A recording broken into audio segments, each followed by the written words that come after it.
नमस्कार सभी साथियों को। मैं अध्यापक चौहान सर एक बार फिर से आपके अपने YouTube परिवार एचडी स्टडी एग्जाम पर तहे दिल से हार्दिक स्वागत करता हूं। साथियों नमस्कार, जय श्री कृष्णा, राधे राधे, जय श्री राम। एचडी परिवार के सभी साथियों को होली की ढेर सारी शुभकामनाएं। आपको सह परिवार बहुत बहुत हार्दिक शुभकामनाएं।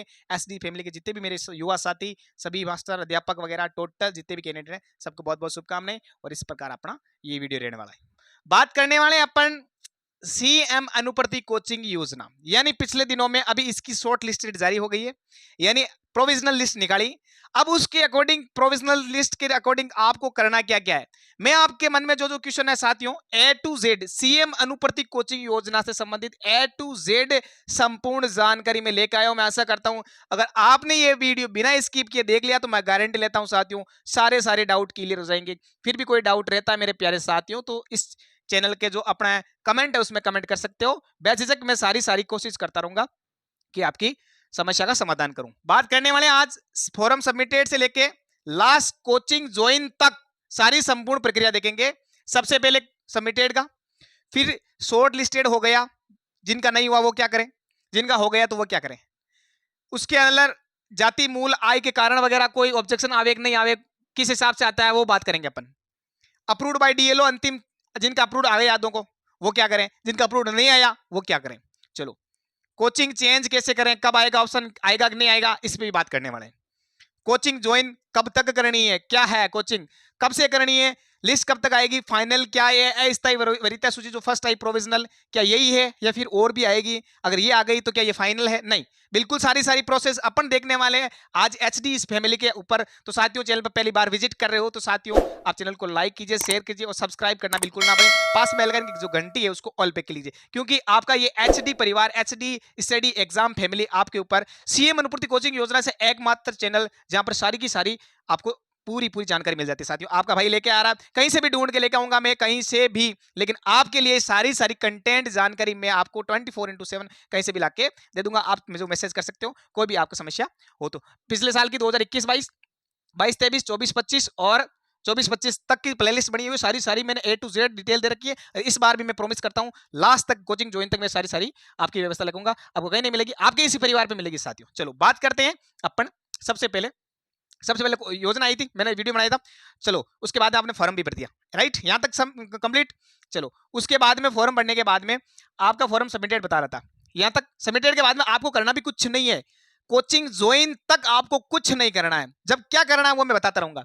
सबमिटेड कर दिया, सबमिटेड के बाद में क्या होता है साथियों, इसमें 10th और 12th के परसेंटेज आते हैं ना, 10th के और 12th के परसेंटेज के आधार पर इसकी मेरिट लिस्ट निकलती है और मेरिट लिस्ट का नाम है प्रोविजनल लिस्ट। प्रोविजनल या अपन कह सकते हैं अस्थायी वरीयता सूची, मेरे शब्दों पे ध्यान देना आप, अस्थायी वरीयता सूची वो जारी होगी। यानी सबमिटेड के बाद में क्या करेंगे, ये एक शॉर्ट लिस्टेड निकालेंगे जिसको बोलते हैं अस्थायी वरीयता सूची। जिन जिन अभ्यर्थियों के एसएसओ आईडी के अंदर आप स्टेटस चेक करते हो वहां शॉर्ट लिस्टेड बता रहा है, तो आपका मतलब यह है इसका कि वो अभ्यर्थी अस्थायी वरीयता सूची में काउंट हो गया, यानी उसका परसेंटेज के अकॉर्डिंग इसमें चयन हो गया। फाइनल नहीं हुआ, अस्थायी हुआ था प्रोविजनल के आधार पर।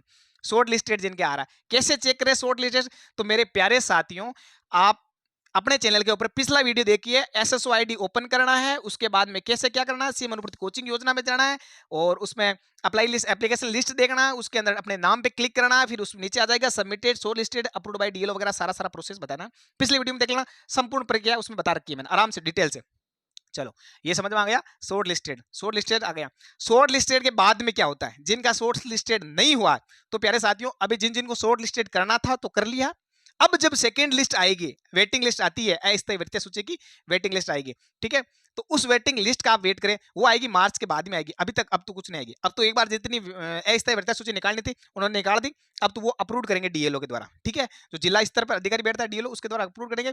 अब अस्थायी वरीयता सूची अब नहीं आएगी लेकिन सेकंड लिस्ट आएगी, फिक्स भी नहीं है, संभावना है, पिछली बार आई थी तो इस बार भी संभावना है आएगी सेकंड लिस्ट अस्थायी वरीयता सूची, लेकिन कब आएगी मैं बता दूंगा आपको, अप्रैल के समथिंग आएगी, अप्रैल या मई के आसपास, ये ज्वाइन करने के बाद अगर सीटें खाली रहती है तो। चलो शॉर्ट लिस्टेड के बाद में क्या आएंगे, अप्रूव्ड करेंगे डीएलओ, उससे पहले वो क्या करेंगे, अगर आपके डॉक्यूमेंट चेक करेंगे, डॉक्यूमेंट में जाति मूल आय वगैरह वगैरह जो भी है आपके डॉक्यूमेंट अगर सही कंप्लीट पा गए साथियों तो आपको कर देंगे अप्रूव्ड। क्या कर देंगे, अप्रूव्ड। एक नंबर चीज तो ये ठीक है। अदरवाइज आपके उसमें डॉक्यूमेंट में कोई समस्या आ रही है बहुत ही ज्यादा, तो कर देंगे आपको रिजेक्ट, कारण बता के कि इस कारण से आपको रिजेक्ट कर दिया। अगर कारण नहीं बता डायरेक्ट कर देवे तो मैं आपको हेल्पलाइन नंबर दूंगा सामाजिक कल्याण विभाग के, एसजेई के, ठीक है, उस पर जाके आप संपर्क कर सकते हो। या फिर आपको देंगे ऑब्जेक्शन। ऑब्जेक्शन किस में देंगे? जाति में। जाति आपको पता है एक साल का वैलिड होता है, अदरवाइज एक साल का वैलिड आप नया एक साल से ज्यादा पुराना है, एक साल से ज्यादा पुराना है तो उसके लिए आपको एफिडेविट लगाना पड़ता है, शपथ पत्र, उसके माध्यम से शपथ पत्र अगर लगाते तो वो 3 साल तक वैलिड हो जाता है। ये जाति में। मूल तो आपको पता परमानेंटली रहता ही है, और आय भी वैसे चलता है, आय में कोई शपथ पत्र नहीं लगता, ओनली 1 साल का आय रहता है। वैसे 6 महीने से 6 महीने होती है, लेकिन अब 1 साल तक वह वैलिड हो सकता है आई, वो लगना। रही बात 1 पेज 4 पेज वाली, 1 पेज और 4 पेज वाली, तो मानिए तो है 4 पेज वाला, अगर देखो अगर उसने मान लिया है कि 1 पेज में काम चल जाए, कभी कभी वो 1 पेज में ले लेता, पिछली बार 1 पेज वालों ने लगाया चल गया था। मैं नहीं कह रहा हूं अपने जितने भी साथी थे पिछली बार सही नहीं होते उनके अकॉर्डिंग बता रहा हूं कि पिछली बार 1 पेज वालों को सिलेक्ट कर दिया था, लेकिन कभी क्या है 1 पेज वालों को भी वापस दे दिया, उसने ऑब्जेक्शन दे दिया कि आप 4 पेज वाला अपलोड करो, उन्होंने 4 पेज वाला बनाया फिर अपलोड किया, उसके बाद में वैलिड हुआ, ठीक है। तो कभी ये इस पे डीएलओ पे डिफरेंट करता है, 1 पेज वाला 4 पेज वाला। टाइम है, आप अगर आप अभी भी संशोधन करना चाहते हो तो कर सकते हो, कोई इशू नहीं है, ठीक है। Approved by DLO. Short listed के बाद में सूची निकली, सारी सूचियां मैंने डाउनलोड करके एक एग्जाम की अपने जो यूट्यूब का टेलीग्राम चैनल है साथियों, उस टेलीग्राम पे मैंने डाल दी सारी डाउनलोड करके। आराम से जाइए आप सर्च में जाके फाइल में जाके देख लीजिए, सारी अस्थायी वृत्ति सूची प्रोविजनल लिस्ट मैंने डाल दी, उसकी लिंक वीडियो के डिस्क्रिप्शन में दे रखी है टेलीग्राम की, वहां से ज्वाइन कर लीजिए। टेलीग्राम से लिस्ट वगैरह सारी ऑफिशियल न्यूज वहां पर मिल जाती है आपको, जो मैं न्यूज अपने यूट्यूब पे नहीं लाता हूँ वही न्यूज मैं वहां पे डाल देता हूँ, ठीक है। तो वो वहां पर मिल जाएगी, आप डाउनलोड कर सकते हैं आराम से। चलो यहां तक आ गए, उसके बाद में सारा कंप्लीट हो गया, चलो डॉक्यूमेंट कंप्लीट है आपके। उसके बाद में क्या करता है? अप्रूव्ड बाय डीएलओ करता है, डीएलओ बैठता है चेक करता है डॉक्यूमेंट कंप्लीट, तो उसके बाद में अप्रूव करता है, यानी अंतिम सूची निकलेगा। अप्रूव्ड बाय डीएलओ जिनके आ गया है तो भाई साहब आप थोड़ा वेट कीजिए, धैर्य बनाए रखें, आपकी एक अंतिम सूची तैयार होगी, जिसको बोल देंगे फाइनल मेरिट लिस्ट आएगी। वो कब आएगी साथियों? अभी फिलहाल वो चल रहा है, अप्रैल एंडिंग तक ये चलेगा, अप्रूव्ड डीएलओ चलेगा। उसके बाद में आपके अप्रैल एंडिंग ये मार्च एंडिंग और अप्रैल स्टार्ट के अंदर समथिंग आपके अंतिम चयन सूची आ जाएगी। आते ही एसजेई की साइड पे आ जाएगी। सबसे पहले अपने फैमिली पे अपने चैनल अपने टेलीग्राम चैनल पे भेज देंगे साथियों, वहां से जुड़ जाइए और वहां आपको सारी की सारी फाइलें मिल जाएगी, पीडीएफ मिल जाएगी, बिल्कुल अंतिम सूची में वहां पर डाल दूंगा, ठीक है। अब अंतिम सूची आने के बाद फिर आप कोचिंग चेंज का आपके पास ऑप्शन आएगा कि आप फॉर एग्जांपल आपने सब स्प्रिंग बोर्ड ज्वाइन कर रखी है, सपोज लगा रखी है, तो सर क्या स्प्रिंग बोर्ड के अलावा मैं दूसरी कोचिंग यानी कलाम ज्वाइन कर सकता हूं? नहीं कर सकता हूं, फॉर एग्जांपल बता रहा हूं। तो फिर हाँ बिल्कुल कर सकते हो, कोचिंग चेंज का ऑप्शन आएगा कोचिंग मिलने के बाद, क्योंकि जब कोचिंग ही नहीं मिली तो आप चेंज कहां से करोगे? सही बात है कि नहीं है? बिल्कुल। तो अपने क्या करना है, कोचिंग मिल गई उसके बाद में कोचिंग चेंज कर लेना, एसएसओ आईडी ओपन करना, वहां पर कोचिंग चेंज इंस्टीट्यूट चेंज का नाम करके आएगा, आप चेंज कर सकते हो कौन सी कोचिंग चेंज कर ली, सेलेक्ट कर ली, सबमिट कर दिया। सबमिट करने के बाद ये सूची निकल गई, इसके बाद में आपको क्या करनी है? कोचिंग ज्वाइन करनी है 1 महीने के भीतर 1 महीने के अंदर आपको कोचिंग ज्वाइन करनी है। अगर आपने 1 महीने के अंदर कोचिंग ज्वाइन नहीं की तो आपका नाम वहां से काट दिया जाएगा, नाम काट दिया जाएगा। ऐसे करते कई वैसे महापुरुष है जो नहीं करते हैं, नहीं करेंगे तो भाई साहब नाम काट देंगे, वो सीटें खाली रहेगी, तो फिर जो दूसरी वेटिंग सूची निकालेंगे उस वेटिंग सूची में से अस्थायी वरीयता सूची में से अप्रूव करेंगे डीएलओ करके फिर उनको कोचिंग देंगे। तो ये प्रोसेस चलता रहेगा, ऐसे प्रोसेस चलता रहेगा। उनको मई जुलाई के आसपास कोचिंग वापस मिल जाएगी वेटिंग वालों को, और इनको मिल जाएगी अप्रैल के अंदर समथिंग आप कोचिंग ज्वाइन कर सकते हो। ये तो थी साथियों मेरी बेसिक पूरी A to Z इसमें जानकारी। अब देखो बताऊं आपको किस हिसाब से क्या, अब कमेंट ये आ रहे हैं कि मेरे इस रैंक में, यानी वो लिस्ट थी वो स्टेट वाइज थी, मैंने लिस्टें भेजी ना वो सारी अस्थायी वरीयता सूची, वो स्टेट वाइज थी। अब उसमें से अलग अलग है, जैसे फॉर एग्जांपल यूपीएससी की कितने लेंगे, यूपीएससी आईएएस के लेंगे 600 अभ्यर्थियों को, आरपीएससी वाले आरएस के लेंगे 1500 को, उसी आरपीएससी के द्वारा एसआई के समकक्ष जितनी भी भर्तियां है उसमें लेंगे 2400 कैंडिडेट को। अब आप देख सकते हो वो लिस्ट मैंने आरपीएससी वाली देखी, उसमें देख सकते हो कितने कितने कैंडिडेट है, उनमें से 24 को लेंगे, तो टॉप को ले लेंगे, नीचे वालों को निकाल देंगे फिलहाल। तो अस्थायी वरीयता सूची फाइनल मेरिट लिस्ट नहीं है, ये आप ध्यान में रखना। फिर आरएसएम एसएसबी अधीनस्थ बोर्ड के द्वारा पटवार या उसके समकक्ष जितनी भी भर्तियां टोटल, तो उनको 3600 अभ्यर्थियों को लेंगे। कलेक्ट परीक्षा है उनको 2100 अभ्यर्थियों को लेंगे। रीट परीक्षा है उनमें से 45 अभ्यर्थियों को लेंगे। ठीक है, अब रीट की बात कर रहा हूं। फॉर एग्जांपल मेरे पास कंटेंट है, मैं आप बता रहा हूं आपको, थोड़ा देरी बना देगा, कुछ और महत्वपूर्ण जानकारी दूंगा आपको। मेडिकल इंजीनियरिंग सबसे बेस्ट सीटें हैं, 12,000 कैंडिडेट के लेंगे और सीटें भी बहुत ज्यादा है, लेकिन अभ्यर्थी आवेदन कम किए तो इसमें तो समथिंग समथिंग सबका ही आ जाएगा। CAPC में 300, CSSC डब्ल्यूटी में 300 और CM FSC रेलवे के वगैरह ये, तो इनमें 300 समथिंग है, इनमें सीटा कमी है और वैसे फार्म भी कम भर जाते हैं। अब मैं रीट का एग्जांपल बताता हूं। कहां गया वो टेबल, नोटबुक हाँ ऊपर वाली। चलो मैं आपको ये बता देता हूं।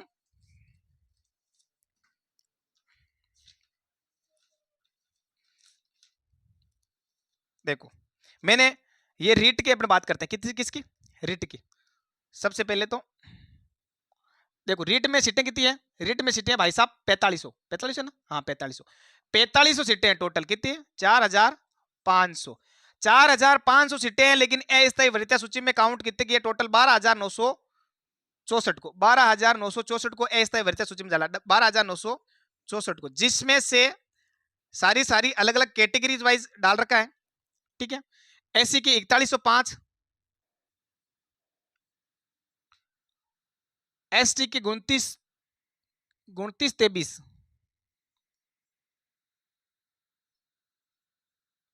उसके बाद में ओबीसी के 3866, ओबीसी के बाद में बता दूं आपको ईडब्ल्यूएस के 787, और उसके बाद में देख सकते हो आप माइनॉरिटी के 448, उसके अलावा सब आ गए ना, डिसेबल के 283।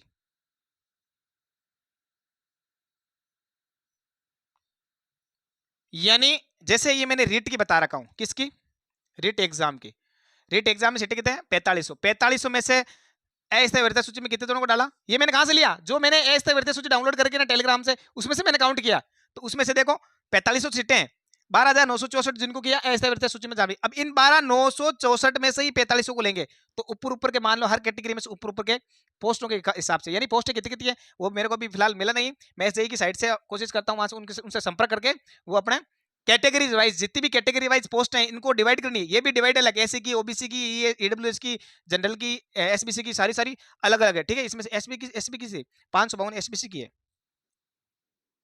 एसबीसी 552 भी, ये भी भूल गया, ये टोटल अब हुई 12,964। ठीक है, ऐसे करके अलग अलग कैटेगरीज वाइज है। अब उनमें से सारों को ऊपर ऊपर टॉप के, तो माना कि हर जो भी लिस्ट आई उसके टॉप, यानी मान ऊपर को किसी के 50, किसी के 100 कैटेगरी सीटों के हिसाब से लेंगे। वो मैं आपको एग्जांपल बता रहा हूँ, किसी के 100, किसी के 150, किसी के 200 भी ले सकते हैं, टोटल 4500 अभ्यर्थियों को लेंगे। अब उनमें से अगर जिन्होंने कोचिंग ज्वाइन नहीं की भाई साहब, उनकी सीट खाली, और फिर वेटिंग वालों को वापस इसमें डाल देंगे। इनमें से भी बचेंगे, इनको डालेंगे, और इनमें से कोई ज्वाइन नहीं करेंगे, फिर वेटिंग वालों का नंबर होता। बाकी अब जिनके शॉर्ट लिस्टेड बता रहा है, शॉर्ट लिस्टेड नहीं बता रहा है, तो भाई साहब अब वेट करें, खाली सबमिटेड वाले बहुत टाइम लगेगा उनको। ठीक है, बहुत टाइम लगेगा उनको शॉर्ट लिस्टेड में। फिलहाल तो खाली अब ये शॉर्ट लिस्टेड वाले कुछ नहीं करना, अप्रूव्ड बाय डीएलओ का वेट करना। जिनके अप्रूव्ड बाय डीएलओ आ रहा है वो किसका वेट करना, आप अंतिम सूची का वेट करना, और अंतिम सूची आते ही मैं टेलीग्राम पे डाल दूंगा, यूट्यूब पे लेके आ जाऊंगा। उसके बाद आपको कोचिंग ज्वाइन करनी, अगर चेंज करनी तो चेंज भी कर सकते हो, और ज्वाइन करनी तो ज्वाइन भी कर सकते हो।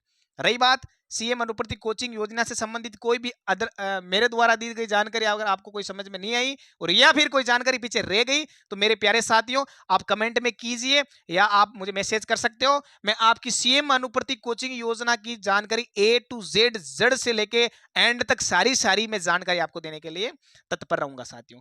Thanks for watching. वीडियो कैसा लगा साथियों, और चैनल से जुड़े रहे।